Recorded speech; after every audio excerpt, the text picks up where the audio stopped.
चुप है बस नाले तो पड़ा आजा आजा कपाट खोलो आजा आजा बीरन आजा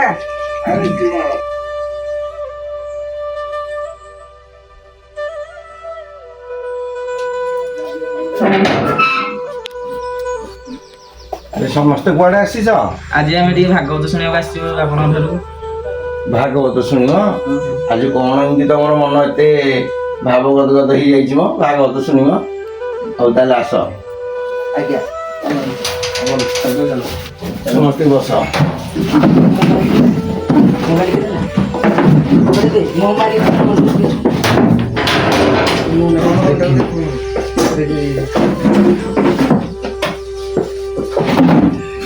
तुम्हें भागवत शुण हाँ भागवतर अर्थ कौन जानी जानी ना शुण आज्ञा भागवत कौन पाई शुणती जानी शुणेब तार अधिक पुण्य ये शुणे तार अधिक पुण्य जे शुणे तार पुण्य अरे यूट्यूब ठारू आरंभ करी विभिन्न प्रकार आज पर्यंत बहुत कथा बाहर बुझिपार तो तेणुक ज्ञान आजिकल जो देखुच ज्ञान कि प्रवचन दि जाऊँगी सी ज्ञान जी दौची सी गोटे हूँ कौन काऊ आउ जी ज्ञान ग्रहण करुच्ची सी हूँ बग यही सदृश तुम कौ प्रकार भाव आसीच माने बग भली आसीच ना नाई प्रकृत में भक्ति भाव नहीं कि आसीच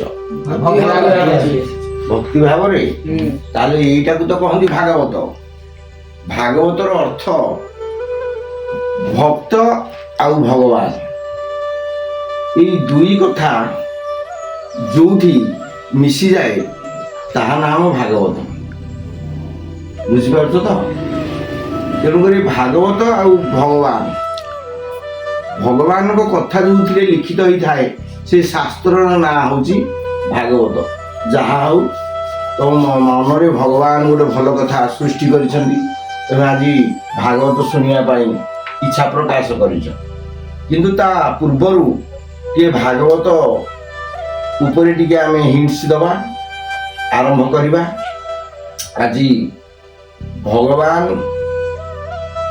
भागवत कहाँ को मुख निश्रुत बाणी तांकरी जन्म कथा आज आरंभ करवा तापर जदि तुम मानू के सुजोग मिले तुम्हें आउ के आस आग को भागवत बही पढ़ा किंतु आज से भगवान विषय किसी जाना से भगवान होती किए से स्वयं भगवान कृष्ण कृष्णकर मुख निश्रुत बाणी जनकल्याणी निमंते कलिजुगे भागवत व्यासदेव को कहू व्यासदेव ताकू रचना करें बुझिपार तो तेणु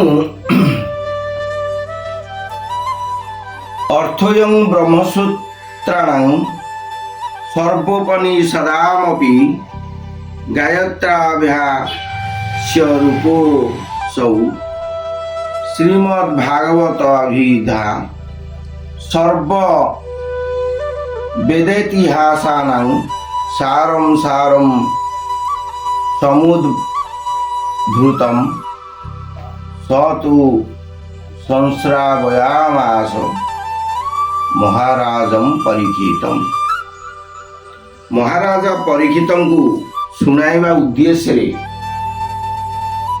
सुखदेव यही शास्त्र को कहउछंती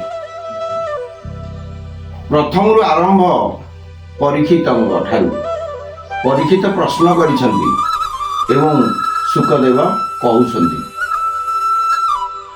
जे प्रश्न करे से भगवान विषय ताहले से सबुठारु बड़ भक्त जी भगवान विषय कुहे बा भगवान विषय आलोचना करे भगवान ताकू बहुत भल पाती ताने से जड़े भक्त ये दुई जनकर मिश्रण रे जो कथा आलोचना हुए तार नाम हूँ भागवत ଭାଗବତ ଗ୍ରନ୍ଥ ଭଗବାନଙ୍କର ଗୋଟିଏ ଗୋଟିଏ ଅଂଶ। ସେଥିଲାଗି ଆମେ ପ୍ରଥମେ ଶ୍ଲୋକ କିଛି ଭଗବାନଙ୍କ ଗ୍ରନ୍ଥ ଆଲୋଚନା କରିବା ପୂର୍ବରୁ ସବୁ ଦେବାଦେବୀଙ୍କୁ ପ୍ରଣାମ କରିବା, ତାପରେ ଗ୍ରନ୍ଥକୁ ଆରମ୍ଭ କରିବା। ସମସ୍ତେ ଯୋଡ଼ ହସ୍ତରେ ଟିକେ ଧ୍ୟାନରତ ରୁହ। ଆମେ ଭଗବାନଙ୍କ ଧ୍ୟାନ କରିସାରିଲା ପରେ ତାପରେ ଆମେ ଭାଗବତ ଆରମ୍ଭ କରିବା। ଓମ୍ ଗଜାନନଂ ଭୂତଗଣାଧିସେବିତଂ କପିତଜମ୍ବୁଫଳଚାରୁଭକ୍ଷଣଂ ଉମାସୁतं ଶୋକବିନାଶକାରକଂ ନମାମି ବିଘ୍ନେଶ୍ୱର ପାଦପଙ୍କଜಂ। ध्यायेयं नीलकण्ठं प्रमथ गणपतिं सर्वलोकैकनाथं नानाविद्यानिधनं त्रेतयगुणयुतं त्रक्षमदातिनेत्रं पाश्चावीत्यकुशाश्च वरधनुं रूपगानधारयन्तं त्रिशूलं भक्तानां कामदं गिरिवरतनुजा प्राणनाथं महेशं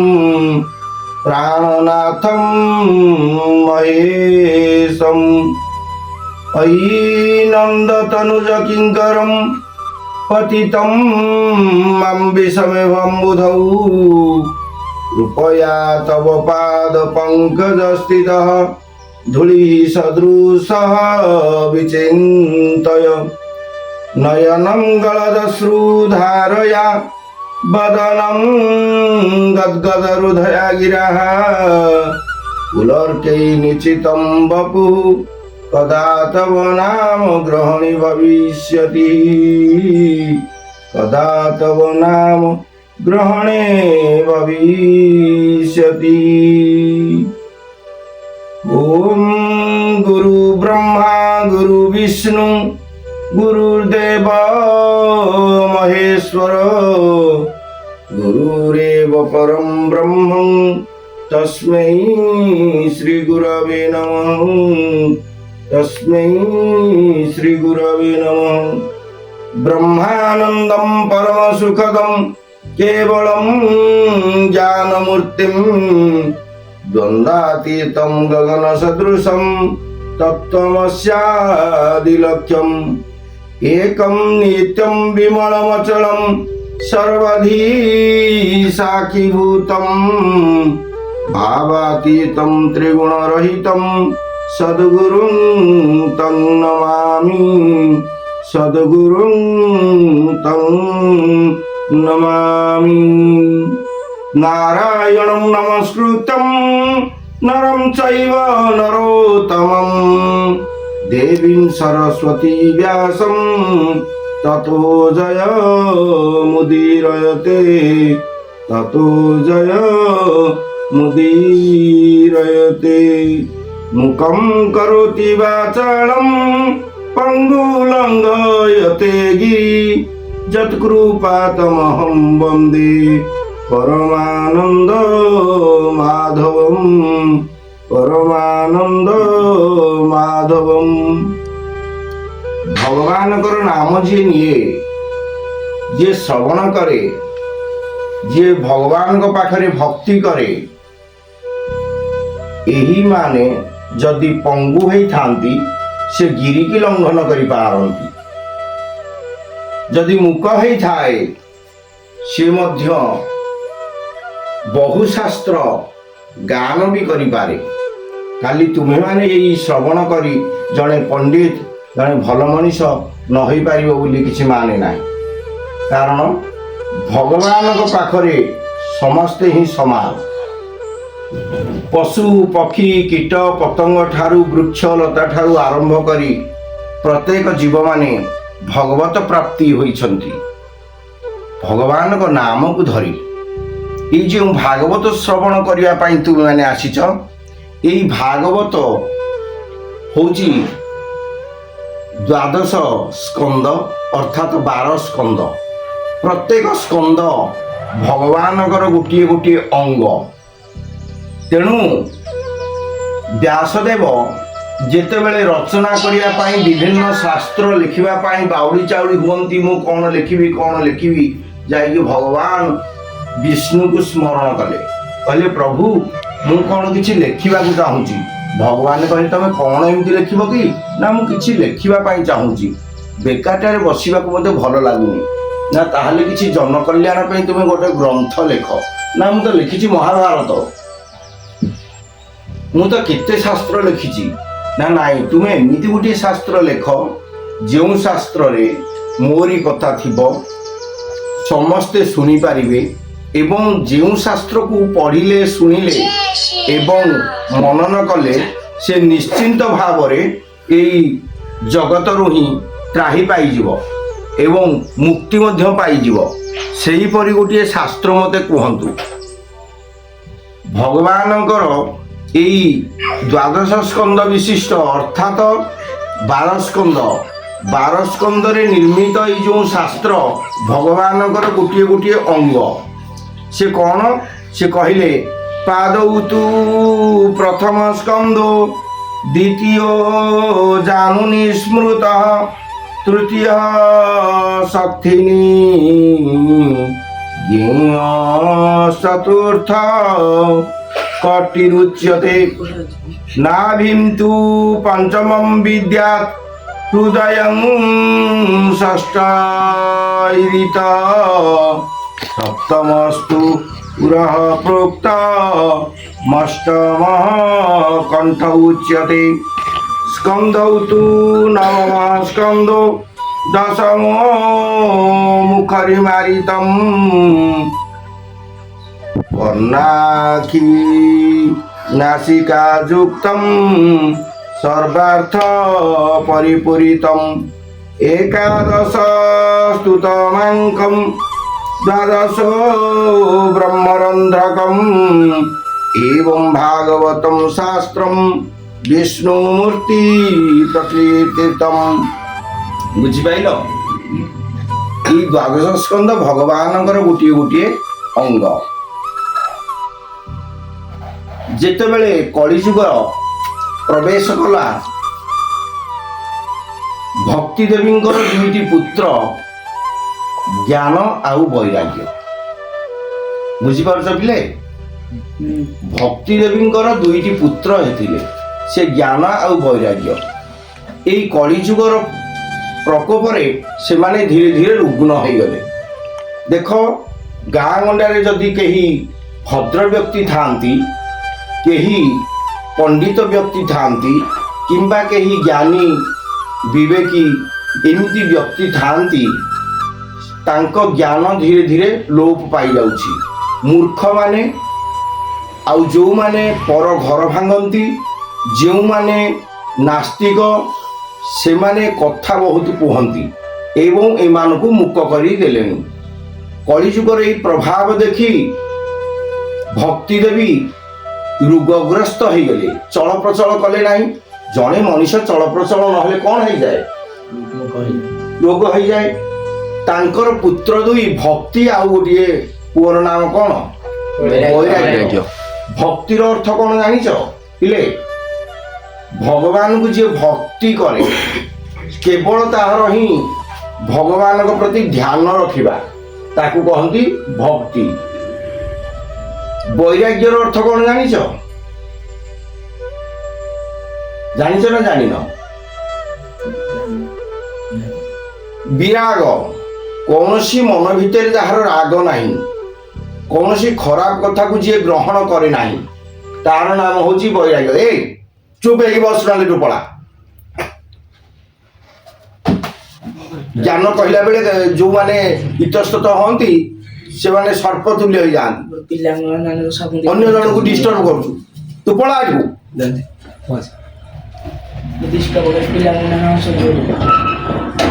ବୁଝିପାରୁଛ ପିଲେ? ଧ୍ୟାନ ପୂର୍ବକ ଭାଗବତ ଶ୍ରବଣ କରନ୍ତୁ, ଇତସ୍ତତ କେବେ ହେଲେ ହବ ନାହିଁ। ଭଗବାନଙ୍କୁ ଧ୍ୟାନ କଲା ବେଳେ ବାୟୁ ପାଣି ଗଛପତ୍ର ସବୁ ସ୍ଥିର ହୋଇଯାଆନ୍ତି। କାରଣ ଭଗବାନଙ୍କ କଥା ଶୁଣିବା ପାଇଁ ସମସ୍ତେ କାନ ଡେରନ୍ତି। ଯେଉଁଠି ଭଗବାନଙ୍କର କଥା ଆଲୋଚନା ହୁଏ ସେଠି ଯିଏ ଥାନ୍ତି ମୂଷା ବେଙ୍ଗ ଠାରୁ ଆରମ୍ଭ କରି ଯେତେ ଜୀବଜନ୍ତୁ ଥାନ୍ତି ସମସ୍ତେ ମୋକ୍ଷ ପ୍ରାପ୍ତି ହେଇଯାଆନ୍ତି। ଯାହା ହଉ ଭଲ, ତୁମେମାନେ ଆଜି ଭାଗବତ ଶ୍ରବଣ କରୁଛ। ତୁମମାନଙ୍କ ପ୍ରତି ଭଗବାନଙ୍କର ବିଶେଷ କରୁଣା ରହୁ ଏବଂ ତୁମେମାନେ ଭଲ ମଣିଷ ହୋଇ ଆଗକୁ ଆଗକୁ ଜ୍ଞାନ ପ୍ରାପ୍ତି ଲାଭ କର ଏବଂ ଭଗବତ କୃପା ବି ଲାଭ କର। ବୁଝିପାରୁଛ? ଯେତେବେଳେ ସେ ରୁଗ୍ନ ହେଇଗଲେ ସିଏ ପଳେଇଗଲେ କୋଉଠିକି? ଭଗବାନଙ୍କର ଗୋଟିଏ ଭଲ ସ୍ଥାନ ଅଛି, ତା ନାଁ ହଉଛି ବୃନ୍ଦାବନ। ବୃନ୍ଦାବନକୁ ଯାଇକି ରାଧେ କୃଷ୍ଣ ମା ପିଲା ଦୁଇ ଇଏ ତିନି କୀର୍ତ୍ତନ କଲେ। ରାଧେ କୃଷ୍ଣ ଯେତେବେଳେ କୀର୍ତ୍ତନ କଲେ ଧୀରେ ଧୀରେ ତାଙ୍କ ଦେହ କଣ ହେଇଗଲା? ଆରୋଗ୍ୟ ପ୍ରାପ୍ତି ପାଇଗଲା। ବେଦରେ ଗୋଟେ ମନ୍ତ୍ର ଅଛି, ସେଇଟା ମନେ ପଡ଼ିଯାଉଛି, ତମକୁ କହୁଛି ଦେଖ। ତମେ ଏଇ ମନ୍ତ୍ରଟାକୁ ସବୁବେଳେ ଯଦି ଜପ କରିବ ତୁମେ ବି ଯେଡ଼େ ବଡ଼ ରୋଗଗ୍ରସ୍ତ ଥିବ ସାଥେ ସାଥେ ଆରୋଗ୍ୟ ପ୍ରାପ୍ତି ହେଇଯିବ। ସେ ମନ୍ତ୍ରଟା କଣ? ଓ ଅଚ୍ୟୁତାନନ୍ତ ଗୋବିନ୍ଦಂ ନାମଚାରଣଂ ଭେଷଜାମ୍ ନଶ୍ୟନ୍ତି ସକଳା ରୋଗା ସତ୍ୟಂ ସତ୍ୟಂ ବଦାମ୍ୟହମ୍। ଋଗ୍ବେଦରେ ଭଗବାନ ଶିବ କହୁଛନ୍ତି ମା ପାର୍ବତୀଙ୍କୁ, ଅଚ୍ୟୁତ ଅନନ୍ତ ଗୋବିନ୍ଦଙ୍କ ନାମକୁ ଯିଏ ରଚନା କରେ ସେ ମୋକ୍ଷ ପ୍ରାପ୍ତି ପାୟା ହେଇଯାଏ, ସେ ନିଶ୍ଚିତ ଭାବରେ ମୁକ୍ତି ହେଇଯାଏ। ତେଣୁ ଭକ୍ତି ଦେବୀ ଆଉ ତାଙ୍କର ପୁଅ ଜ୍ଞାନ ଆଉ ବୈରାଗ୍ୟ ଏଇ ଦୁହେଁ ଏ ତିନି ଜଣ ବୃନ୍ଦାବନରେ ରାଧେ କୃଷ୍ଣ ଜପ କରି କରି ମୁକ୍ତି ପାଇଗଲେ ଏବଂ ରୋଗ ଶୂନ୍ୟ ହେଇଗଲେ ଏବଂ ଭଗବାନଙ୍କୁ ହସ୍ତ ଯୋଡ଼ି କହିଲେ, ପ୍ରଭୁ ତୁମେ କଳି ଯୁଗରେ ଏଇ ମାନବ ମାନଙ୍କୁ କିଛି ସତ ଶିକ୍ଷା ଦିଅ, ଯାହା ଫଳରେ କି ଏଇ ଧରଣୀ ହସି ଉଠିବ। ଭଗବାନ ଦେଖୁଛନ୍ତି କଳିର ଆଗମନ, କଳି ବି ପ୍ରାର୍ଥନା କରୁଛି ମୁଁ କେମିତି ବିସ୍ତାର ଲାଭ କରିବି, ମୁଁ କୋଉ କୋଉ ଜାଗା ମାନଙ୍କରେ ରହିବି। ଭଗବାନଙ୍କୁ ବି ଆସନ ମାଗୁଛି, କାରଣ ଭଗବାନଙ୍କର ସମସ୍ତେ ପୁଅ ନା। ଜଣେ ସାଧୁଙ୍କୁ ଭଗବାନ ଜନ୍ମ ଦେଇଛନ୍ତି, ଦେବତା ମାନଙ୍କୁ ଜନ୍ମ ଦେଇଛନ୍ତି, ଅସୁର ମାନଙ୍କୁ ଜନ୍ମ ଦେଇଛନ୍ତି, ଚୋରକୁ ଜନ୍ମ ଦେଇଛନ୍ତି, ଘର ଭଙ୍ଗାକୁ ଜନ୍ମ ଦେଇଛନ୍ତି, ପାପୀକୁ ଜନ୍ମ ଦେଇଛନ୍ତି ଏବଂ ଗଙ୍ଗା ମାତାକୁ ବି ଜନ୍ମ ଦେଇଛନ୍ତି। ନାକର ଶୁଣିତ ବାଲେ ସିଙ୍ଗାଣି ଯାହା କହୁଛ ତାକୁ ବି ଭଗବାନ ତିଆରି କରିଛନ୍ତି। କିନ୍ତୁ ସମସ୍ତେ ସମସ୍ତଙ୍କ କର୍ମ ହିଁ କରିବା ପାଇଁ କୁହାଯାଇଛି। ଏଠି ଭଗବାନ କହିଛନ୍ତି ସମସ୍ତେ ସମସ୍ତଙ୍କ କର୍ମ କର କିନ୍ତୁ ମୋତେ ସ୍ମରଣ କର। ଗୀତାରେ ସେଥିପାଇଁ ଗୋଟିଏ ପଦ ଭଗବାନ କହିଛନ୍ତି ଯେ ତୁମେ ପାପ କର୍ମ କଲେ ମଧ୍ୟ ଯଦି ମୋର ଶରଣାପନ୍ନକୁ ଆସିଯାଅ ତାହେଲେ ମୁଁ ତୁମକୁ ମୁକ୍ତି କରିଦେବି। ସେ ଶ୍ଲୋକଟି କଣ ଜାଣିଛ? କଣ ସେ ଶ୍ଲୋକଟି? ତମର କୋଉ କ୍ଲାସ ପାଠ ପଢିଲ? କୋଉ କ୍ଲାସରେ? ଆରେ +2 ପଢିଲନି ତମେ, ଗୀତା ପାଠ କରୁନ ଆଉ କଣ ପାଠ କଲେ ତମେ ଜାଣିବ? ସର୍ବଧର୍ମାନ ପରିତ୍ୟଜ୍ୟ ମାମେକଂ ଶରଣଂ ବ୍ରଜ ଅହଂ ତ୍ୱା ସର୍ବୋପାପଭ୍ୟଃ ମୋକ୍ଷୟିଷ୍ୟାମି ମା ଶ୍ରୁତ। ବୁଝିପାରୁଛ? ଭଗବାନ କହୁଛନ୍ତି ସର୍ବଧର୍ମାନ ପରିତ୍ୟଜ୍ୟ, ଅର୍ଜୁନକୁ କହୁଛନ୍ତି।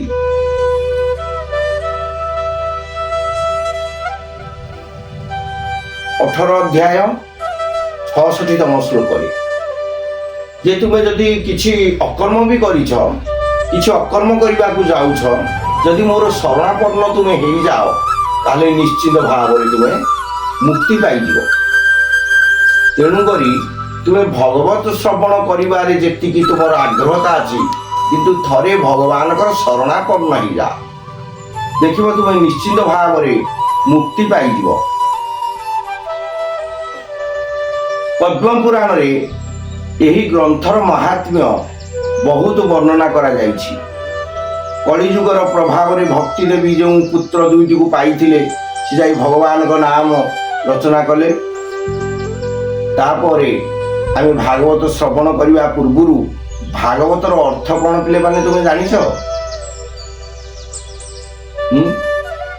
ଭଗବାନ ଆଉ ଭକ୍ତଙ୍କ ମଧ୍ୟରେ ନିବିଡ଼ ସମ୍ପର୍କକୁ ଭଗବତ କୁହାଯାଏ। କିଛି କିଛି ବ୍ୟକ୍ତି ଅନେକ ପ୍ରକାର ତଥ୍ୟ ବି ଦେଇଛନ୍ତି। ଗ୍ରନ୍ଥରେ ବି କୁହାଯାଇଛି ଭଗବନ୍ତମ ଅଧିକୃତ୍ୟ କୃତ ଗ୍ରନ୍ଥ ଭାଗବନ୍ତ। ଯେଉଁ ଗ୍ରନ୍ଥର ପ୍ରତିପଦ୍ୟ ତତ୍ଵ ଭଗବାନ, ତାହାର ନାମ ଭଗବତ। ଆଉ କିଛି ବ୍ୟକ୍ତି କହିଛନ୍ତି ଭଗବତଃ ଇମେ ଭାଗବତା ତାନ୍ ଅଧିକୃତ୍ୟ କୃତୋ ଗ୍ରନ୍ଥ ଭାଗବତମ। ଅର୍ଥାତ୍ ଯେଉଁ ଗ୍ରନ୍ଥରେ ଭଗବତ ଭକ୍ତଙ୍କ ମହତ୍ଵ ଓ ବିଶେଷତ୍ୱ ବର୍ଣ୍ଣିତ, ତାହାର ନାମ ଭାଗବତ। ଏହା ମୁଖ୍ୟ ଶ୍ରୋତା ପରୀକ୍ଷିତ ମହାରାଜଙ୍କ ଠାରୁ ଆରମ୍ଭ କରି ପାଣ୍ଡବ, କୁନ୍ତୀ, ଦ୍ରୌପଦୀ, ଉତ୍ତରା, ଭୀଷ୍ମ, ଧ୍ରୁବ, ପ୍ରହ୍ଲାଦ, ଅନ୍ତରୀକ୍ଷ, ନିମିରାଜନ, ଶ୍ରୁତଦେବ, ଗୋପ, ଗୋପୀ, ଉଦ୍ଧବ, ସତ୍ୟବ୍ରତ, ମାର୍କଣ୍ଡେୟ ଇତ୍ୟାଦି ଋଷିମାନଙ୍କ ମହତ୍ଵ ବର୍ଣ୍ଣିତ ହୋଇଛି। ଭଗବାନଙ୍କ ସାନ୍ନିଧ୍ୟ ଲାଭ କରି ପଶୁପକ୍ଷୀ, ଯକ୍ଷ, ରାକ୍ଷସ, ପାପୀମାନେ ମଧ୍ୟ ମୁକ୍ତି ପାଇଯାଇଛନ୍ତି। ଭାଗବତ ପାଠ କରି କହିପାରିବ ପିଲାମାନେ, ଗୋଟେ ରାକ୍ଷସ ମଧ୍ୟ ମୁକ୍ତି ପାଇଯାଇଛି। ତୁମରି ଭଳିଆ ଗୋଟେ ରାକ୍ଷସର ପୁତ୍ର ଭଗବାନଙ୍କୁ ପ୍ରାର୍ଥନା କରି ସେ ମଧ୍ୟ ଭଗବତ ପ୍ରାପ୍ତି ହେଇଛି ଏବଂ ନିଜର ବାପା ଜଗତ ବିଜୟୀ ଅର୍ଥାତ୍ ତ୍ରିପୁର ବିଜୟୀ, ସେ କେଉଁଥିରେ ହେଲେ ମରିବ ନାହିଁ, ତାକୁ ବି ମାରି ଦେଇଛି। ତା ନାଁ କ'ଣ ଜାଣିଛ? ପ୍ରହ୍ଲାଦ। ଛୋଟ ପିଲା ବେଳୁ ଏଠି ଆମର ଦେଇଛନ୍ତି ଧ୍ରୁବ ମଧ୍ୟ ଖୁବ୍ କମ ବୟସରେ 12 ବର୍ଷରେ ସେ ଭଗବତ ପ୍ରାପ୍ତି ହୋଇଥିଲେ। ତେଣୁକରି ଭଗବତ ପ୍ରାପ୍ତି ହେବା ପାଇଁ ସେମିତି କିଛି ବୟସ ନାହିଁ। ଥରେ ଭଗବାନଙ୍କ ପାଖରେ ଆମର ଭକ୍ତି ଆସିଗଲେ ଆମେ ନିଶ୍ଚିନ୍ତ ଭାବରେ ମୁକ୍ତି ପାଇଯିବା। ଶ୍ରୀରାମଚରିତ ମାନସରେ ତୁଳସୀ ଦାସ କହିଛନ୍ତି, ବିନୁ ସତ ସଙ୍ଗ ବିବେକ ନ ହୋଇ, ବିନୁ ରାମ କୃପା ତରିୟ ନ ସୋଇ। ସତ୍ସଙ୍ଗ ବିନା କେହି ବ୍ୟକ୍ତି ବିବେକ ପ୍ରାପ୍ତି ହୋଇନାହିଁ। ତୁମମାନେ ପିଲେ ଶୁଣିଥିବ, ତୁମ ବହିରେ ବି ପଢ଼ା ହେଇଛି, ଥିଲେ ଥାଉ ପଛେ ଜ୍ଞାନ ହଜାର, ବିବେକ ନଥିଲେ ସବୁ ଅସାର। ତେଣୁକରି ବିବେକ ସବୁଠାରୁ ହେଉଛି ଶ୍ରେଷ୍ଠ। ମଣିଷର ଯେତେ ଜ୍ଞାନ ଭିତରେ ଗୋଟେ ବିବେକ ବୋଲି ଲୁଚି ରହିଛି। ସେଇ ବିବେକ ହେଉଛି ମହାଜ୍ଞାନ। ସେଇ ବିବେକକୁ ସମସ୍ତେ ଭାବିଚିନ୍ତି ବ୍ୟବହାର କରିବା ଦରକାର। ତାକୁ ସବୁଠି ବ୍ୟବହାର କରାଯାଏ ନାହିଁ। ସବୁବେଳେ ଧନକୁ ଯେମିତି ଗୁପ୍ତ ରଖାଯାଏ, ଜ୍ଞାନକୁ ମଧ୍ୟ ସେମିତି ଗୁପ୍ତ ରଖାଯାଏ। କିନ୍ତୁ ଆଜିକାଲି ମଣିଷମାନେ ଭଗବାନ ଆଉ ହରିନାମକୁ ମଧ୍ୟ ବିକ୍ରି କଲେଣି ପ୍ରବଚନ ମାଧ୍ୟମରେ। ପ୍ରବଚନ ଅର୍ଥାତ୍ ଲୋକ କଥା କହି ବିଭିନ୍ନ ପ୍ରକାର ପ୍ରବଚନ ଦେଉଛନ୍ତି। ଦେଖ, ଯେଉଁମାନେ ପ୍ରବଚନ ଦେଉଛନ୍ତି ବଡ଼ ବଡ଼ ନାମ ନେଇଯାଇଛନ୍ତି, ସେମାନେ ଦେଖ ନିକୃଷ୍ଟ ଜୀବନଯାପନ ଲାଷ୍ଟକୁ ଭୋଗ କରୁଛନ୍ତି। କାହିଁକି? ଭଗବାନ ନାମକୁ ବିକ୍ରି କରି ପଇସା, ଲୋଭ ତାକୁ ଗ୍ରାସ କରୁଛି, ଶାସ୍ତ୍ରକୁ ଅଶାସ୍ତ୍ରରେ ପରିଣତ କରୁଛନ୍ତି। ଆଗକୁ ଆମେ ସେ ବିଷୟରେ ଆମ ବିଷୟବସ୍ତୁ ଆଗକୁ ଯାଇପାରିବ ନାହିଁ। ଆମେ ଭାଗବତ ବିଷୟରେ କିଛି ଆଲୋଚନା କରିବା, ବୁଝିପାରୁଛ କି? ତେଣୁ ଆମେ ଆଜି ସେଇ ଭଗବାନ କୃଷ୍ଣଙ୍କ ବିଷୟରେ କିଛି କହିବା। କୃଷ୍ଣଙ୍କ ନାମ ପିଲେ କଣ ଜାଣିଛ? କୃଷ୍ଣର ଅର୍ଥ କଣ? କୃଷ୍ଣ ଭଗବାନ ବୋଲି ଜାଣିଛ କି? ଜାଣିଛ? କୃଷ୍ଣ ଭଗବାନ କଣ କରିଥିଲେ ଜାଣିଛ ସବୁ? ସିଏ ଏଇ ଶାସ୍ତ୍ର ଯୋଉ ଭାଗବତ ଶ୍ରବଣ କରିବ ବୋଲି କହୁଛ, ସେ ଶାସ୍ତ୍ରକୁ ଭଗବାନ ନିଜେ କୃଷ୍ଣ ତାଙ୍କ ପାଟିରେ କହିଛନ୍ତି। ତାଙ୍କୁ ରଚନା କରିଛନ୍ତି କିଏ? ସେ ଆମର ବ୍ୟାସଦେବ ଏବଂ ଲେଖିଛନ୍ତି ସ୍ୱୟଂ ଭଗବାନ ଗଣେଶ। ଇଏ 12,000 ଶ୍ଲୋକ ବିଶିଷ୍ଟ, ଇଏ 18,000 ଶ୍ଲୋକ ଥିଲା। ନୈମିଷ୍ୟା ଅରଣ୍ୟରେ ଏଇ ଗ୍ରନ୍ଥକୁ ଯେତେବେଳେ ବ୍ୟାସଦେବ ରଖିକି ଧ୍ୟାନରତ ଥିଲେ, ସେତେବେଳେ ଏଇ ଗ୍ରନ୍ଥ ଓଇ ଲାଗିଗଲା।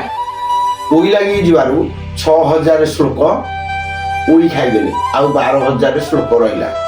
ଏଇ 12,000 ଶ୍ଲୋକରୁ କିଛି ଆମ ଓଡ଼ିଆ ବ୍ୟକ୍ତିମାନେ ପଢ଼ିବା ପାଇଁ ଜଗନ୍ନାଥ ଦାସ ଆମ ପାଇଁ ଲେଖି ଯାଇଛନ୍ତି। ତାଙ୍କ ଅମର ଲେଖନୀ ଆମମାନଙ୍କ ପାଇଁ ଆଜି ଆଲୋକ ପ୍ରଦାନ କରୁଛି। ତେଣୁ ସେହି ଜଗନ୍ନାଥ ଦେବଙ୍କୁ ଆମେ ଶତ ଶତ ପ୍ରଣାମ କରି ଭଗବାନଙ୍କୁ ପ୍ରାର୍ଥନା କରିବା, ସିଏ ସବୁବେଳେ ଏମିତି ଅମର ରହିଥାନ୍ତୁ।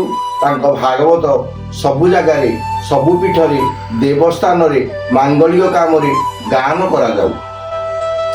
ଏଇ ଭାଗବତ ଯେଉଁଠି ଗାନ କରାଯାଏ ସେ ଜାଗା ବି ପବିତ୍ର ହୋଇଯାଏ, ସେ ଜାଗାରେ ଭଗବାନ ହିଁ ଉପବିଷ୍ଟ ହୁଅନ୍ତି। ତେଣୁ ଆମେ ଭଗବାନ କୃଷ୍ଣଙ୍କ ଜନ୍ମ ଆଜି ପଢ଼ିବା। ଆଜି ଭଗବାନଙ୍କ ଜନ୍ମ ବିଷୟରେ କିଛି ଜାଣ। ତାହା ହେଉଛି ଗୋପ ଲୀଳା। ଆମେ ଭାଗବତ ବହି କିଛି ଆରମ୍ଭ କରିବା, ତାପରେ ଆଗକୁ ଭଗବାନଙ୍କ ଜନ୍ମ କଥା ମୁଁ ତୁମକୁ କହିବି କଥା ଆକାରରେ, କିନ୍ତୁ ଟିକେ ଶ୍ରବଣ କରିବା। ଆଉ ଭଗବାନ ଗଣେଶଙ୍କୁ ବି ଟିକେ ବନ୍ଦନା କରିବା, ନାରାୟଣଙ୍କୁ ବି ପ୍ରଥମେ ବନ୍ଦନା ଅଛି, ବନ୍ଦନା କରିବା। ପ୍ରଥମ ଅଧ୍ୟାୟ 10ମ ସ୍କନ୍ଦ। ଯେ କୃଷ୍ଣ ପର ଆନନ୍ଦମୟ ଅଟନ୍ତି ଆଶ୍ରିତ ଆଶ୍ରୟ, বিহরি যাদব সাগরে যশ বিস্তারিয়ে সংসারে, নিরোধ করি দুষ্ট জন করিলে ধর্ম সুরক্ষণ, তাহার গুণ লীলা রস 10ম স্কন্দরে প্রকাশ, দেবকী পুত্রে নিজ নাশ, কইব শুনি ভয়ে কংস, তা ষড় পুত্র কলা নাশ। প্রথম অধ্যায়ে প্রকাশ, বন্দই দেব লম্বোদর, পাশঙ্কুশ বেনিকর, পৃথুল জঠর সুন্দর, গজবদন গণেশ্বর, অনাদিনাথর নন্দন, অমৃত পানে তো সমন, যজ্ঞ আরম্ভে তোর পূজা, উত্তরি কণ্ঠে নাগরাজা, শ্যাম সুন্দর তনু বর্ণ, অশেষ বিঘ্ন বিনাশন, তোর মহিমা মুখে কহি, কে পারে নর দেহ বহি, কুয়সদয় গণনাথ, কহিবি শ্রীকৃষ্ণ চরিত, নমই প্রভু নর হরি। হিরণ্যকশিপু বিদারি উদিত রবিজিনী তেজ সুন্দর সোহে চতুর্ভুজ কুণ্ডল শশী দিবা কর নক্ষত্র মাଳ হৃদয়ার ব্রহ্মাণ্ড মাଳ মাଳ ହୋଇ তোলোম কূপে ছন্তি রই ধর্ম পালন তু জগতে শরীর বহু ভৃত্য হিতে দুষ্ট নিবারি সন্থ পাଳୁ তু নাথ পরম দয়াଳୁ করহু দয়া নর হরি কহিবি তু লীলা বিস্তারি পরম মঙ্গল তো নাম খণ্ডে সংকট সকল বিঘ্ন মান দাস কুমর পাদ ধরি बोले परीक्ष दंडधारी राजा परीक्षित उवाच राजा परीक्षित पचारे एठू आरंभ हब भागवत एठू ही सृष्टि है किंतु दशम स्कंद कहीं आम पाठ कले आग भगवान कृष्ण को जन्म दबा भगवान कृष्ण को विषय किसी जाना कहीं भगवान जन्म हेले कौन पाई जन्म हेले आउ कहीं नाम कृष्ण दिगला तांकर असुर कहीं कंस है ये विषय जानापी आम आग को पढ़ा हो मुनि हुआ तु सदये मुचित थाऊ तोर पाए पांडव कूले मोर जन्म मोहर बंधु जनार्दन द्रोण कुमर बाण त्रासे मरिबी कही गले व्यासे ता शुणी जननी मोहर शरण गला चक्रधर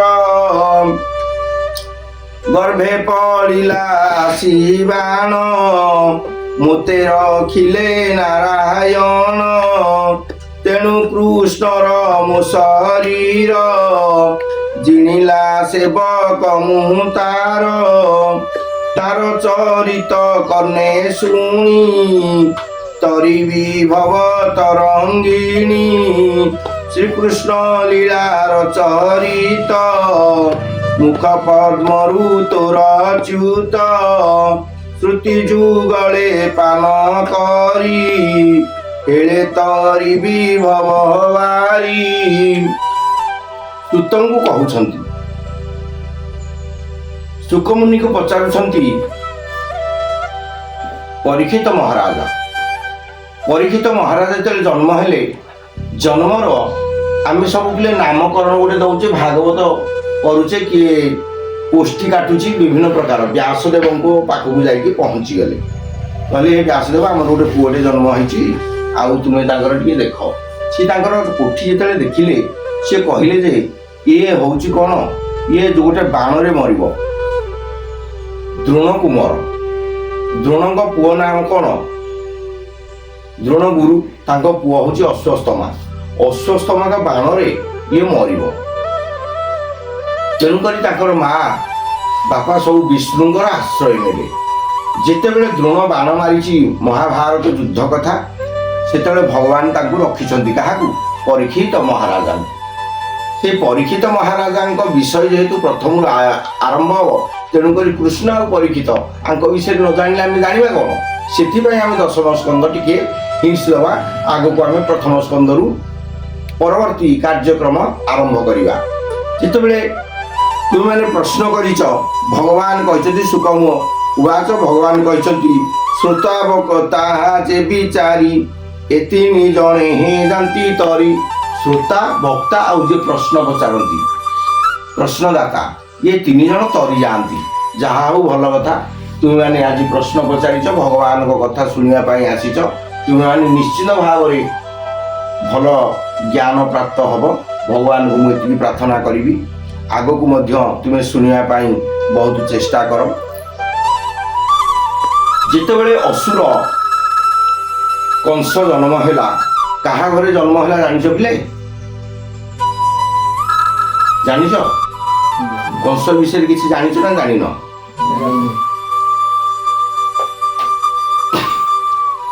କଂସ ବିଷୟରେ ତାହେଲେ କିଛି ଜାଣିନ।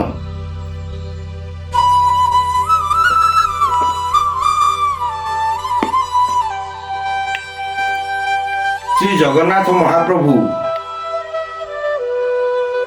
ଦେବକୀଙ୍କ ଗର୍ଭରେ ଜାତ ହେବେ। ରୋହିଣୀଙ୍କ ଗର୍ଭରୁ ବଡ଼ ଠାକୁର ଜନ୍ମ ହେବେ। ଆଉ ଯଶୋଦାଙ୍କ ଗର୍ଭରୁ ମା ଦୁର୍ଗା ଦେବୀ ଜନ୍ମ ହେବେ। କାହିଁକି ଜନ୍ମ ହେବେ? ଭଗବାନ କହିଛନ୍ତି ଯଦା ଯଦା ହିଁ ଧର୍ମସ୍ୟ ଗ୍ଲାନିର୍ଭବତି ଭାରତ ଅଭ୍ୟୁତ୍ଥାନମଧର୍ମସ୍ୟ ତଦାତ୍ମାनं ସୃଜାମ୍ୟହମ୍।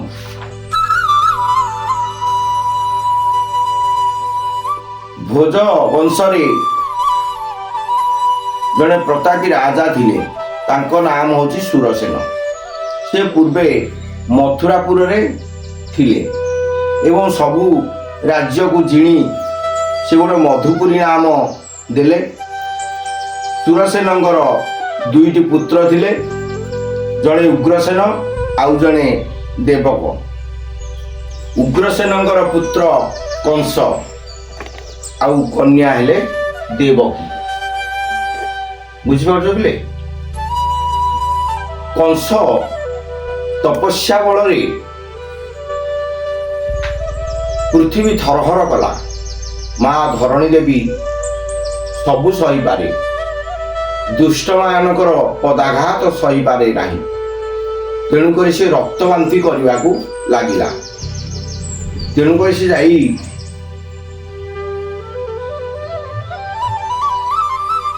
ଭଗବାନ ବ୍ରହ୍ମାଙ୍କ ପାଖକୁ ଗଲା, ପ୍ରାର୍ଥନା କଲା।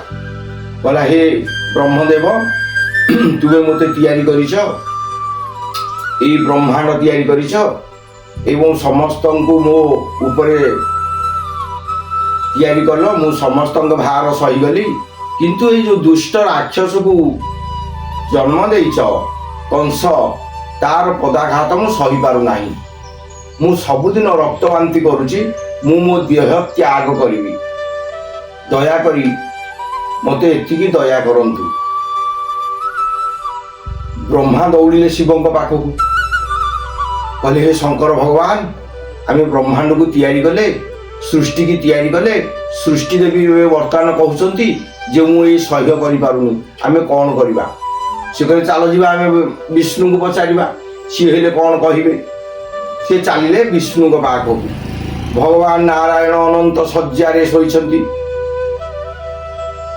ଯେତେବେଳେ ଯାଇ ପହଞ୍ଚିଗଲେ ବହୁତ ଆନନ୍ଦ ହେଇଗଲେ। ଯାହା ଆଉ ବ୍ରହ୍ମଦେବ ଆସିଛନ୍ତି, ଶଙ୍କର ଭଗବାନ ଆସିଛନ୍ତି, ତାଙ୍କୁ କୋଳାଗ୍ରାତ କରି ବସେଇ କହିଲେ। କହିଲେ ପ୍ରଭୁ ଆଜି କ'ଣ ଆଗମନ?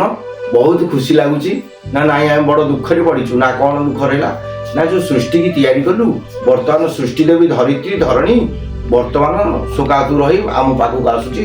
କଂସର ପଦାଘାତ ସହିପାରୁନାହିଁ। ଭଗବାନ କହିଲେ ଯାଅ ସବୁ ଦେବତାମାନଙ୍କୁ କହିଦିଅ, ସେ ଯାଇ ମର୍ତ୍ତ୍ୟରେ ଜନ୍ମ ଲାଭ କରନ୍ତୁ। ମୁଁ ନର ରୂପେ ନାରାୟଣ ଶ୍ରୀକୃଷ୍ଣ ହେଇ ଜନ୍ମ ହେବି। ମୁଁ ମା ଦେବକୀଙ୍କ ଗର୍ଭରେ ଜାତ ହେବି। ରୋହିଣୀଙ୍କ ଗର୍ଭରୁ ବଡ଼ ଠାକୁର ଶଙ୍କର୍ଷଣ ଦେବ ଜନ୍ମ ହବ। ଆଉ ମା ଦୁର୍ଗା ଦେବୀ ଯଶୋଦାଙ୍କ ଗର୍ଭରୁ ଜନ୍ମ ହେବେ। ଆମେ କଂସକୁ ସେଠି ନିପାତ କରିବା। ଏହା କହି ଭଗବାନ ନାରାୟଣ କାହାଙ୍କୁ? ବ୍ରହ୍ମା ଆଉ ଶଙ୍କର ଭଗବାନଙ୍କୁ ବିଦାୟ ଦେଲେ। ଇଏ ପଳେଇ ଆସିଲେ, ସ୍ୱର୍ଗକୁ ପଳେଇଗଲେ। ବୈକୁଣ୍ଠପୁରରୁ ସ୍ୱର୍ଗକୁ ଧାବନ କଲେ। ଦେବତାମାନେ ବସିଛନ୍ତି, ସମସ୍ତେ କଂସ ଭୟରେ ଥରହର ହେଉଛନ୍ତି। କିଏ କଥା କହିପାରୁନାହାନ୍ତି। କାରଣ ତୁମେ ଦେଖ, ମୁଁ ଆଗରୁ କହୁଥିଲି ନା, ଆମର ଯେତେବେଳେ ଭକ୍ତି ମାଙ୍କର ଯୋଡ଼ିଏ ସନ୍ତାନ ଥିଲେ, କ'ଣ କ'ଣ? ଜ୍ଞାନ ଆଉ ବୈରାଗ୍ୟ। ଭକ୍ତି ମାଙ୍କର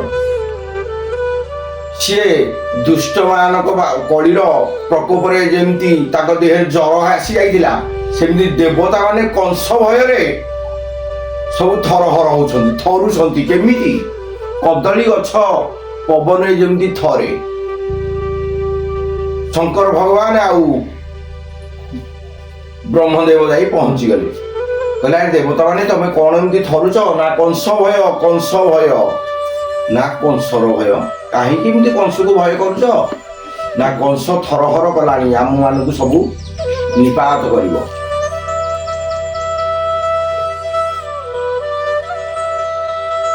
ବ୍ରହ୍ମଦେବ କହୁଛନ୍ତି ଆମେ ଏହି ଘଟଣା ନେଇ ବିଷ୍ଣୁଙ୍କ ପାଖକୁ ଯାଇଥିଲୁ। ବିଷ୍ଣୁ ବର୍ତ୍ତମାନ କହିଛନ୍ତି ନର ନାରାୟଣ କୃଷ୍ଣ ରୂପରେ ଜନ୍ମ ଲାଭ କରିବେ, ତୁମେ ସବୁ ମର୍ତ୍ତ୍ୟକୁ ଚାଲ ହରି, ଆମେ ସବୁ ଗୋପାଙ୍ଗନା ହୋଇ ଜନ୍ମ ହବା। ସେଇଠି ତୁମେ ଗୋକୁଳରେ ଗୋପୀ ହୋଇ ଜନ୍ମ ହବ, ଭଗବାନ ମଥୁରାରେ ଜନ୍ମ ହେବେ କୃଷ୍ଣ ରୂପରେ। କୃଷ୍ଣ କଂସକୁ ହିଁ ନିପାତ କରିବେ, ମାମୁଁ ଭଣଜା ହେଇକି ଜନ୍ମ ହେବେ। ଦେଖ କି ଗୋଟେ ବୈଚିତ୍ର୍ୟମୟ, ମାମୁଁ ଅସୁର, ଭଣଜା କଂସ ହେବେ। କିଛି ଦିନ ପରେ ଯେତେବେଳେ ଦେବକୀ ବଡ଼ ହେଇଯାଇଛନ୍ତି, ସେ ସତ ଲକ୍ଷ୍ମୀ ଦିନକୁ ଦିନ ଧନ ରତ୍ନ ସବୁ ବଢ଼ି ଚାଲିଲା।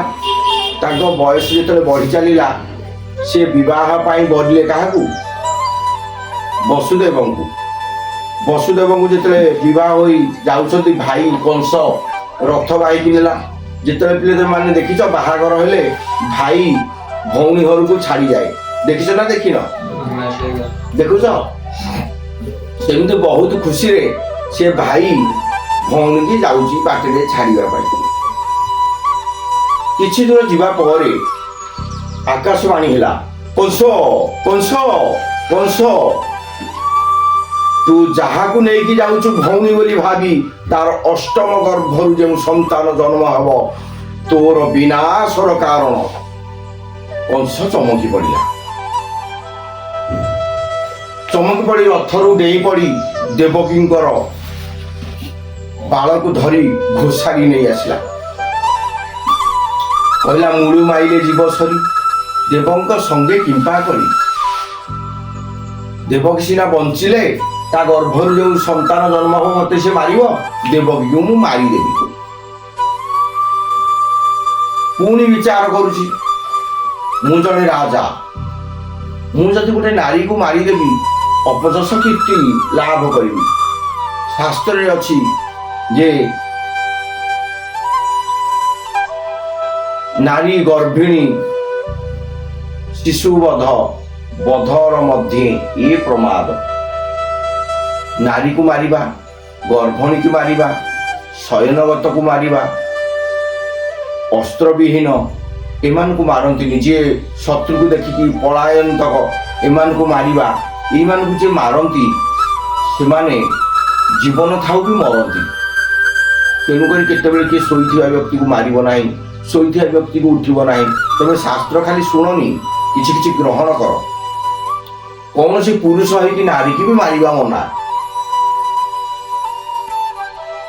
ସେ ବାଳ ଧରି ଯେତେବେଳେ ମାରୁଛି, ତା ମନରେ ଆଉ ଦୟା ନାହିଁ, ଅସୁର ମନ ତ। ତାପରେ ମରିବାର ଶବ୍ଦ ଶୁଣୁଛି, ଦେବକୀ ମାରି ଚାଲିଛି। ଆଉ ବସୁଦେବ ଗୋଡ଼ ଧରି ପକେଇଲେ, କହିଲେ ହେ କଂସ ରାଜା, ମୁଁ ସତ୍ୟ ସତ୍ୟ ତ୍ରିବାର ସତ୍ୟ କରି କହୁଛି, ଚନ୍ଦ୍ର ସୂର୍ଯ୍ୟଙ୍କୁ ସତ୍ୟ କରି କହୁଛି, ମୋ ସ୍ତ୍ରୀ କି ମଧ୍ୟ ଚାହିଁ ସତ୍ୟ କରି କହୁଛି, 10 ଦିଗପାଳଙ୍କୁ ସତ୍ୟ କରି କହୁଛି, ମୋ ସ୍ତ୍ରୀ ଠାରୁ ଅର୍ଥାତ ତମ ଭଉଣୀ ଠାରୁ ଯେଉଁ ସନ୍ତାନ ମାନେ ସବୁ ଜନ୍ମ ହେବେ, ମୁଁ ଆଣିକି ତୁମରି ହାତରେ ଦେଇଦେବି। ପିଲାବେଳେ ତୁମେ ତାଙ୍କୁ ମାରିଦବ, ଆଉ ତାହେଲେ ତୁମକୁ ମାରିବ କିଏ? ସେ କଂସ ମନରେ ଦୟା ଆସିଲା। କାହିଁକି ଦୟା ଆସିଲା ଜାଣିଛ ପିଲେ? ଭଗବାନଙ୍କ ଜନ୍ମ କଥା ଯିଏ ଶୁଣେ, କୃଷ୍ଣ କଥା ଯିଏ ଶୁଣେ, ସବୁ ସ୍ତବ୍ଧ ହୋଇଯାଏ। ଯେତେବେଳେ କୃଷ୍ଣ ଜନ୍ମ ହେବେ ତୁମେ ଦେଖିବ ସମସ୍ତେ ସ୍ତବ୍ଧ ହେଇଯିବେ। ଜୀବନ ମୃତ ହେଇଯିବ ଆଉ ମୃତ ଶରୀର ବି ଜୀବନ ପାଇଯିବେ। ଏଠି ଯେତେବେଳେ କୃଷ୍ଣ କୃଷ୍ଣ ନାରାୟଣ ନାରାୟଣ କଥା କହିଲେ, ନାରାୟଣକୁ ସତ୍ୟ କରୁଛି, ସତ୍ୟକୁ ସତ୍ୟ କରୁଛି, ଭଗବାନଙ୍କର ନାମ ହଉଛି ସତ୍ୟ। ଧୀରେ ଧୀରେ କଂସ ଦ୍ରବୀଭୂତ ହେଇଗଲା, ସ୍ଥିରତ୍ୱ ହେଇଗଲା ଏବଂ ବସୁଦେବ କଥାରେ କଣ ହେଲା ବିଶ୍ୱାସ କଲା ଏବଂ ତାଙ୍କୁ ଛାଡ଼ିଦେଲା। କିଛି ଦିନ ଅନ୍ତେ ଗୋଟିଏ ପୁଅ ଜନ୍ମ ହେଲା। ସେ ପୁଅକୁ ବସୁଦେବ ଧରି କାନ୍ଦିଲେ ବହୁତ ଏବଂ କହିଲେ ନା, ଏଇ ପୁଅକୁ ଆମେ ରଖିଲେ ନିଶ୍ଚୟ ଆମର ଜୀବନ ପ୍ରତି ବିପଦ, ଆମେ କଂସକୁ ନେଇକି ଦେଇଦେବା। ନେଇକି କଂସ ବାହାରୁ ଦୌଡ଼ିଲେ। ଯେତେବେଳେ କଂସକୁ ନେଇକି ଦିଅନ୍ତି, କଂସ ଦେଖିଲା, କହିଲା ଆରେ ଏଇ ଛୁଆକୁ ମୁଁ କାହିଁ ମାରିବି କାହିଁକି,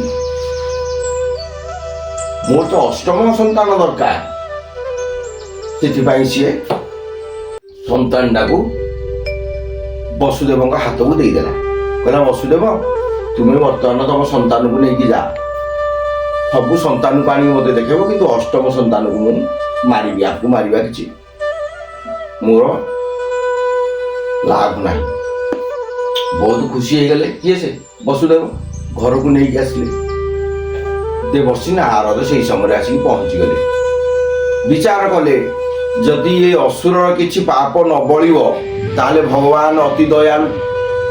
ଭଗବାନ ମଧ୍ୟ ପାପୀକୁ ବି ଉଦ୍ଧାର କରନ୍ତି, ଶତ୍ରୁକୁ ବି ଉଦ୍ଧାର କରନ୍ତି, ସେ ସମସ୍ତଙ୍କୁ ଭଲ ପାଆନ୍ତି। ତେଣୁକରି ଭଗବାନ ଯଦି ଆ କର୍ମରେ ସନ୍ତୁଷ୍ଟ ହେଇଯିବେ, ଆକୁ ତ ମାରିବେନି, ଏ ବିନାଶ ହବନି। ଅସୁର ପୁଣି ବିନାଶ ହବ କେମିତି? ସେଥିପାଇଁ କଳି ଭିଆଇଲେ। କଣ କହିଲେ? କହିଲେ ହେ କଂସ ରାଜା, କଂସ ଘରେ ଯେତେବେଳେ ପହଞ୍ଚି ଯାଇଛନ୍ତି, କଂସ ସମାରୋହରେ ଡାକିଲେ। ମୁଁ ଯେମିତି ତମକୁ ଆସନ ଏଠି ଦେଲି ଶ୍ରବଣ କରିବା ପାଇଁ, ସେ ସେମିତି ଗୋଟିଏ ଆସନ ଦେଲେ, ତାଙ୍କ ପାଦ ଧୋଇଦେଲେ। କହିଲେ ଦେବର୍ଷି, ଆସିବାର ଅଭିପ୍ରାୟ କ'ଣ କୁହନ୍ତୁ, ଆଉ ଭଲରେ ବସନ୍ତୁ। ବସିଲେ। ନିର୍ଭୟରେ ବସିକି ମୋତେ କୁହନ୍ତୁ କି କାରଣରେ ଆସିଛନ୍ତି। କହିଲେ ଆପଣ ତ କଂସ ରାଜା, ଆପଣଙ୍କ ନାଁ ଶୁଣିଲେ ମୋ ଗାଣ୍ଡି କଞ୍ଚା ପାଣି ଥରହର ହଉଛି, କ'ଣ କହିବି କ'ଣ ନ କହିବି କିଛି ଆସୁନି। ଭାବିଥିଲି ଗୋଟେ କଥା, ଆଉ ମୋର ମନେ ପଡୁନି। ସେ କହିଲେ ନାଇଁ ନିର୍ଭୟରେ କୁହ। ନା ନିର୍ଭୟରେ କହିବି ତ, ଆଉ ମୋ ଉପରେ ରାଗିକି ମତେ କିଛି ପ୍ରହାର କରିବନି ତ? ନା ନାଇଁ ନାଇଁ କିଛି ପ୍ରହାର କରିବିନି, କୁହ। ନା ଯୋଉ ସନ୍ତାନଟି ଫେରେଇ ଦେଲ, ଏମିତି ଫେରେଇ ଫେରେଇ ତମେ 7ଟା ସନ୍ତାନ ଫେରେଇ ଦବ, କିନ୍ତୁ ଅଷ୍ଟମ ସନ୍ତାନଟିକୁ ତୁମେ ମାରିବ। ଯଦି ଭଗବାନ ଏଇ ଅଷ୍ଟମ ସନ୍ତାନଟି ହୁଏ, ଏଇ 7ଟି ଯାକ ସନ୍ତାନ ଯଦି ମିଶିକି ଆମ ଭାଇକୁ ମାଇଲେ ବୋଲି ମିଶିକି ତତେ ହତ୍ୟା କରିବେ, ତୁ ପାରିବୁ ତ? ତୁ ଜଣେ 8 ଜଣ ସାଥିରେ ପାରିବୁ? ଯଥାଶୀଘ୍ର ଯାଇ ସେ ସନ୍ତାନକୁ ମାରିଦି। କଂସ ଏଇ କଥା ଶୁଣି ଦୌଡ଼ିଲା। ଆଉ କାହା ଘରକୁ? ବସୁଦେବଙ୍କ ଘରକୁ ଦୌଡ଼ିଲା। ତାଙ୍କର ପୁତ୍ରକୁ ଛଳେଇ ଆଣି ଦେବକୀ ଗର୍ଭରୁ ଶିଳରେ ପିଟିକି ମାରିଲା। ବେଳେ ବେଳେ ତାର ପାପ ବୃଦ୍ଧି ହେଲା। ଏମିତି କରି କରି 6ଟି ସନ୍ତାନକୁ ସେ ଜୀବନରେ ମାରିଦେଲା। ତାପରେ ଦେବକୀଙ୍କୁ ନେଇ ରଖିଲା କୋଉଠି? ବନ୍ଦୀ ଘରେ ରଖିଲା। ଲୁହାର ଘର। ସେଇ ଘରେ 100ଟା ବାଟ, 100ଟା କବାଟ, ଲୁହାର ଜଞ୍ଜିର ପକେଇଲା, ସାଙ୍କୁଳି ପକେଇଲା ଏବଂ ପ୍ରତ୍ୟେକ ଦ୍ୱାରରେ ଜଗୁଆଳି ମାନଙ୍କୁ ରଖିଲା। କହିଲା ଯେଉଁ ଜଗୁଆଳି ଯଦି କିଛି ସନ୍ଦେଶ ନ ଦିଏ ତାକୁ ବି ଜୀବନରେ ମାରିଦେବି, ପୁତ୍ର ଜନ୍ମ ହବ। ଠିକ ଗୁରୁବାର ଭଗବାନ ପ୍ରକଟ ହେଲେ। ଦେବକୀଙ୍କର ପ୍ରାର୍ଥନା, ବସୁଦେବଙ୍କର ପ୍ରାର୍ଥନା ଭଗବାନଙ୍କର କାନରେ ବାଜିଲା। କାହିଁକି ବାଜିଲା? ଶାସ୍ତ୍ରରେ ଭଗବାନ କହିଛନ୍ତି, ଯଦା ଯଦା ହିଁ ଧର୍ମସ୍ୟ ଗ୍ଲାନିର୍ଭବତି ଭାରତ ଅଭ୍ୟୁତ୍ଥାନମ ଧର୍ମସ୍ୟ ତଦାତ୍ମାନଂ ସୃଜାମ୍ୟହମ୍। ଏଠି ଭାରତ ଅର୍ଥ କ'ଣ? ଅର୍ଜୁନକୁ କହୁଛନ୍ତି, ହେ ଅର୍ଜୁନ, ଯେତେବେଳେ ଧର୍ମର ଗ୍ଲାନି ଘଟେ, ଯୋଉଠି ଧର୍ମ ଉପରେ ଅତ୍ୟାଚାର ହୁଏ, সেই ধর্ম রক্ষা অর্থে অর্থাৎ ମୋ ନାମ ହଉଛି ଧର୍ମ ଧାରୟତି ଧର୍ମ ମୋ ନାଁ ହଉଛି ଧର୍ମ ମୁଁ ମତେ ରକ୍ଷା କରିବା ପାଇଁ ମୁଁ ଅବତାର ନିଏ ବୁଝିପାରୁଛ ପିଲେ ଭଗବାନ ସେଥିପାଇଁ ଅବତାର ନେବେ କଂସର କ୍ରୋଧ ବଢି ଚାଲିଛି ଏପଟେ ଦେବ ଦାନବ ମାନବ ସମସ୍ତଙ୍କ ପ୍ରତି ଅତ୍ୟାଚାର ଚାଲିଛି ବାପା ମା ଭଗବାନଙ୍କୁ ଡାକୁଛନ୍ତି ଦେବକୀ ବସୁଦେବ ହେ ପ୍ରଭୁ ଆମକୁ ରକ୍ଷା କର ଭଗବାନ ସେଦିନ ହଉଛି ଗୁରୁବାର ଭଗବାନ ପ୍ରକଟ ହେଲେ ତାଙ୍କ ଗର୍ଭକୁ ଆସିଲେ ଏବଂ ଚତୁର୍ଭୁଜ ରୂପରେ ସ୍ୱପ୍ନରେ କହିଲେ ମୁଁ ଆଜି ପ୍ରକଟ ହେଇଛି ଘର ଆଲୋକିତ ହେଇଗଲା ଏ ଆଲୋକ ଦେଖି ରାତ୍ରରେ ଏତେ ଆଲୋକ କ'ଣ ହଉଛି ଦେଖି କଂସ ପାଖରେ ତାଙ୍କ ଅନୁଚର ମାନେ ଯାଇ ସନ୍ଦେଶ ଦେଲେ କହିଲେ ବର୍ତ୍ତମାନ ଘର କାହିଁକି ଆଲୋକ ଦେଖାଯାଉଛି ସେ କହିଲେ ଆରେ ଅନ୍ଧାର ଘର କେମିତି ଆଲୋକ ଦେଖାଯାଉଛି ନା ହଁ ଆଜ୍ଞା ଆସନ୍ତୁ ଦେଖିବେ ଯାଇକି ଯେତେବେଳେ ପ୍ରବେଶ କରିଦିଅନ୍ତି ଘରଟା ଫୁଲ ଆଲୋକ ଏବଂ ସ୍ୱର୍ଣ୍ଣର ରୂପ ହେଇଯାଇଛନ୍ତି କିଏ ସେ ଦେବକୀ ଆଉ ବସୁଦେବ ସ୍ୱର୍ଣ୍ଣ ଭଳି ଦେଖାଯାଉଛନ୍ତି ପ୍ରଜ୍ୱଳିତ ଦେଖାଯାଉଛନ୍ତି ଯେତେବେଳେ ଦେଖିଛି କଂସ ମନରେ ବି କିଛି ହର୍ଷିତ ହେଇଯାଇଛି ତା ରୋମ ଟାଙ୍କୁରି ଯାଉଛି ସିଏ ବି ପରିବର୍ତ୍ତନ ହେଇଯାଉଛି ଏବଂ କଂସ ବି ଏଠି କିଛି ଜ୍ଞାନ କଥା କହିଛି ଯେହେତୁ ଭଗବାନଙ୍କୁ ଯେ ପ୍ରାପ୍ତି ହବ ଭଗବାନଙ୍କୁ ସେ ଦେଖୁଛି ନା ଆଗରେ ତା ମନରେ ଜ୍ଞାନ ଆସିଯାଇଛି କହିଛି ମୁଁ ତ ଅସୁର ମୁଁ ଭଗବାନଙ୍କର ଭକ୍ତ ଥିଲି ମୁଁ ଯଦି ଅସୁର ଏମାନଙ୍କୁ କଷ୍ଟ ନ ଦେବି ଭଗବାନ ମୋତେ ମାରିବେ ନାହିଁ ମୁଁ ପୁଣି କେମିତି ମୁକ୍ତି ପାଇବି ନା ନା ନା ଯାଉଛି ଭଗବାନଙ୍କ ପାଖରେ ଶରଣ ପଶିଯିବି ସେ ଗୋଟେ ଦ୍ୱନ୍ଦ୍ୱ ଭିତରେ ରହିଲା କାହିଁକି ଭଗବାନଙ୍କ ସାନ୍ନିଧ୍ୟ ଯିଏ ପାଏ ମୁଁ ତା ପୂର୍ବରୁ କହୁଥିଲି ନା ବିନୁ ସତସଙ୍ଗ ବିବେକ ନ ହୋଇ ବିନୁ ରାମ କୃପା ତରିୟ ନ ଶୋଇ ପୁଣି ଭାଗବତ ଦେଲା ଉତ୍ତମ ସଙ୍ଗେ ସଙ୍ଗ ଯାର ସେ ଜାଣେ ଉତ୍ତମ ବ୍ୟବହାର ହୀନ ସଙ୍ଗତେ ହୀନ ଗତି ହସି କହନ୍ତି ଯଦୁପତି ଭଗବାନ ଏଠି କହୁଛନ୍ତି ଉତ୍ତମ ସଙ୍ଗେ ସଙ୍ଗ ଯାର ସେ ଜାଣେ ଉତ୍ତମ ବ୍ୟବହାର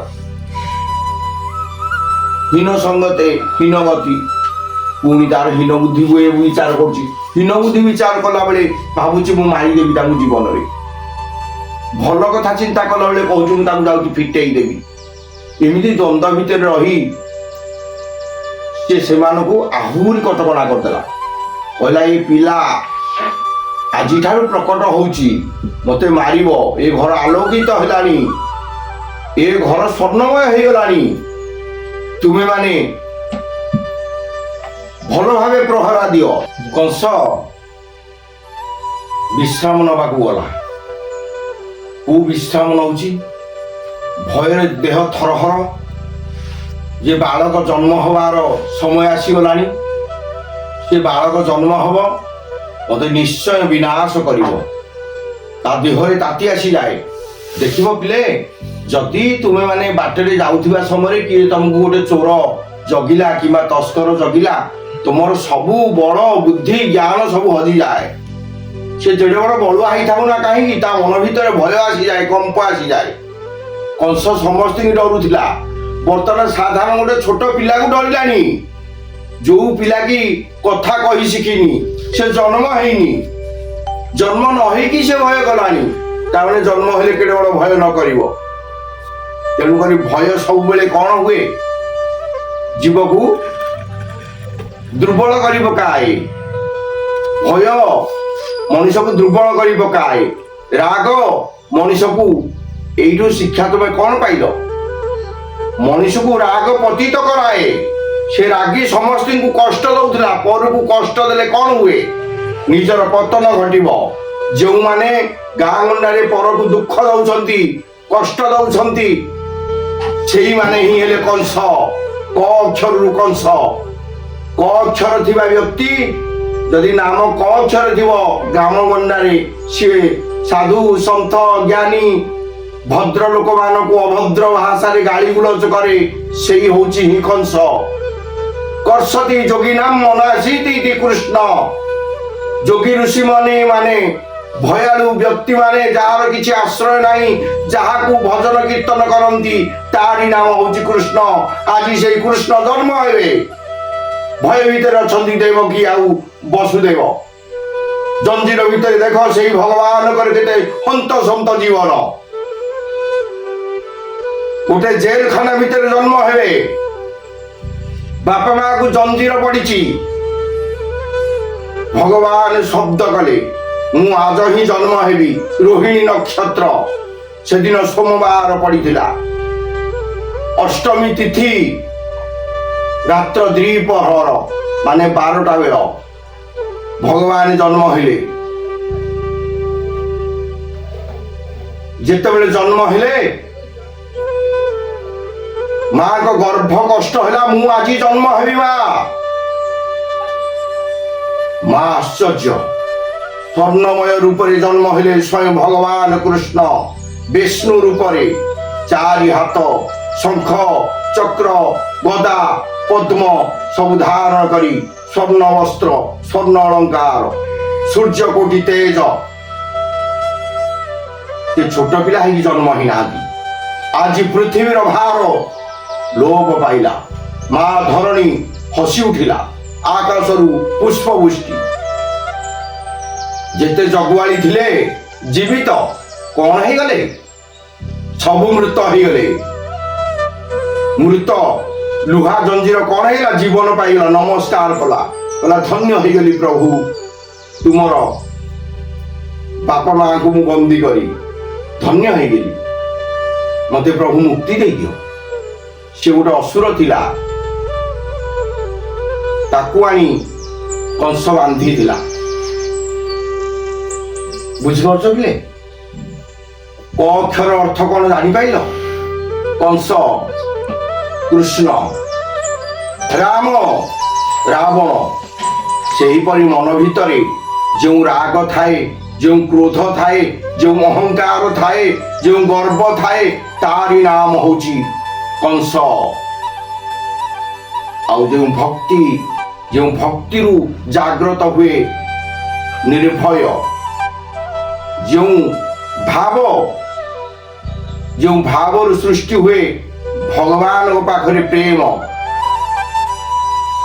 तांकरी नाम कृष्ण भगवान आज जन्म लाभ कले देवकी गर्भ तेणु से कौन को जगार रहिबे केमिति रहिबे कंस तो आसी मारिदेवे वसुदेव यही रूप देखि भगवान को स्तुति कले भगवान जिते गले छोट छुआ सेतेबेले माँ बापा दी जन जाक कौन हो चेता शून्य हे प्रभु ये छोट छुआर आम सुरक्षा केमिति करिबु तोरी सुरक्षा तू ही कर भगवान कहले किछि चिंता नहीं तू मते नहीं जा मते नहीं गोकुल रे नहीं छाड़ी दियो भगवान नहीं की जाउछंती हस्ती द्वार हस्ती मृत किंतु जने बंचिथिला से डाकुथिला आ प्रकोप रे निजर बापा कंसर बापा किए से उग्रसेन कंस ताकू बुढ़ा काल रे सैनिक विभाग रे रखिथिला जगुआ रखिथिला द्वारपाल करी सी से कृष्ण भगवान को नमस्कार करिछि हे प्रभु जनार्दन वासुदेवाय नमः ओम नमो भगवते वासुदेवाय न वसुदेव वसुदेव चमकी पड़ा कहले मत कौन चकू अरे चकीदे उग्रसेन देखीदे मोर मृत्यु हो प्रभु कौन करी भगवान छटपटा चाहूँगी ना मु पाद टे दरकार किए से उग्रसेन भगवान पाद बढ़ाऊँ इंद्रदे बुझल कि माने उग्रसेन को आशीर्वाद देवे उग्रसेन चाहूँगी पाद सी कहले न वसुदेव वसुदेव मु तुमको प्रार्थना करूनी तुमको जगिबी नाही से नाती की टिके पाद दिए मो मुंडरे टिके लगेई दिए भगवान ताकू दिव्य चक्षु प्रदान करी चतुर्भुज रूप में कहले उग्रसेन आगक मु तते एई राज्यर राजा करिबी ना तू मते या मागुथलु मु जाउची तोर पुअर मृत्यु बेला एपाले आसीगला तू आंगुठी गणु था बसी मते ध्यान करू था उग्रसेन बसी ध्यान प्रभु ତୁମେ ନିଶ୍ଚିନ୍ତରେ ଯାଅ, ମୁଁ ଏଠି ଜଗିଛି। ଯିଏ ଆସିବ ଏମିତିକି ମୋ ପୁଅ କଂସ ଆସିଲେ ବି ତାକୁ କହାଣିବା ପାଇଁ ମୁଁ ପ୍ରସ୍ତୁତ। କିଏ କିଏ ଆସିବେ? ସମସ୍ତେ ଶୟନ। ଭୀଷଣ ବର୍ଷା ଋତୁ।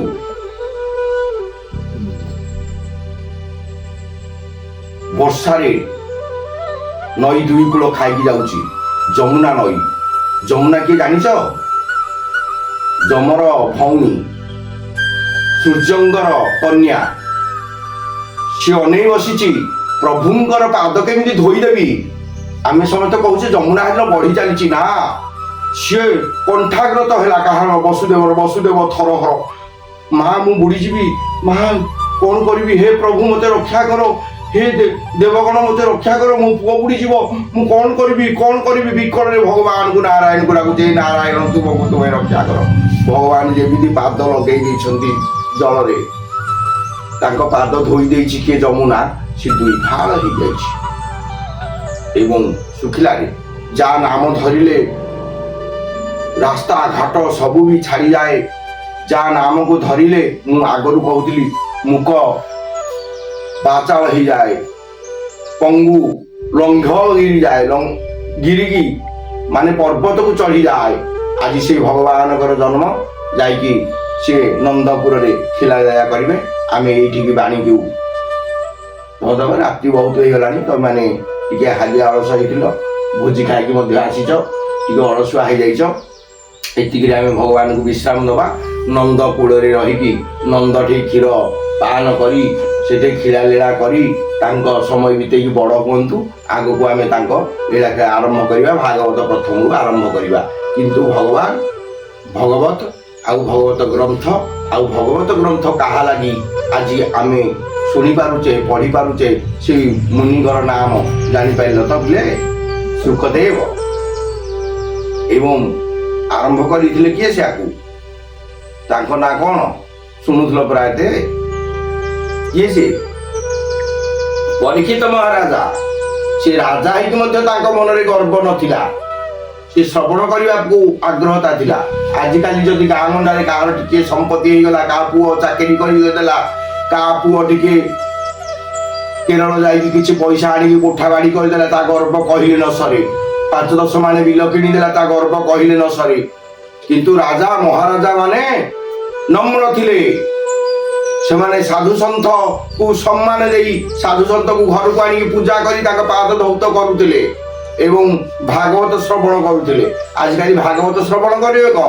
ପର ଘର ଭାଙ୍ଗିବାକୁ ତ ତାଙ୍କର ବହୁତ ମଜା ଆସେ। ବାଣୀକି ଏଇଠି ବିଶ୍ରାମ ଦେବା। ଓମ୍ ଶାନ୍ତି ଶାନ୍ତି ଶାନ୍ତି।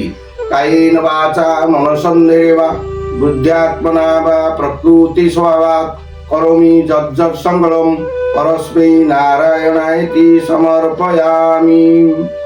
ଓಂ ଭୀମସ୍ୟାପି ରଣୋଭଙ୍ଗ ମୁନିରପି মতিভ্রমম যদি সুধমসুধম বা মম দোষ ন বিদ্যতে। হরি ওম তৎসৎ। হর হর মহাদেব কি জয়। শ্রী প্রভু জগন্নাথ দেব কি জয়। মহাপ্রসাদ কি জয়। আজির ভাগবত গ্রন্থ কি জয়। শ্রবণ মুক্তি কি জয়। হর হর মহাদেব কি জয়। হর হর মহাদেব কি জয়। ভাগবত মহাপ্রভু কি জয়। জয়।